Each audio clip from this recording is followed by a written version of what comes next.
Shari, bakit hindi ka muna umuwi sa atin? Alam ko, hindi kasing garbo ng lugar mo ang bahay natin, pero miss na miss ka na namin eh. Talaga po, Nay. Kasi parang okay naman kayo eh. Parang okay lang kayo na wala ako dun. But you know, that's fine. Nahanap ko naman si William. Tsaka nakahanap rin ako ng pamilya sa kanya. Sa kanya lang at wala nang iba. Ate, huwag ka naman magsalita ng ganyan.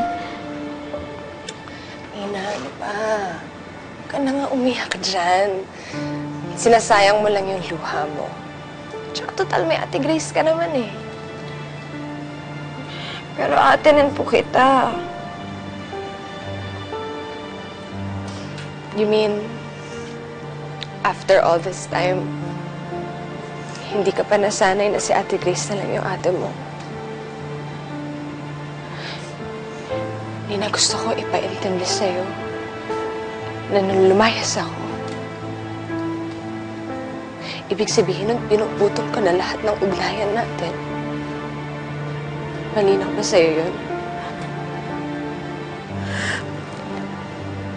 Shari, napakatagal na panahon na yun. Hanggang ngayon ba, hindi pa rin lumalambot ang puso mo? Ganyan ka na ba katigas? Anak, kahit gaano ka pa kagalit sa amin, mahal ka namin.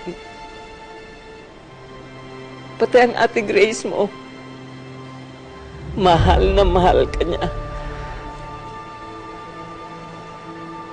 Araw-araw hinihintay namin pag-uwi mo. Kasi hindi kami kumpleto pag wala ka. Sige na. Tama na tong drama na to. Umuwi na kayo. Sige na.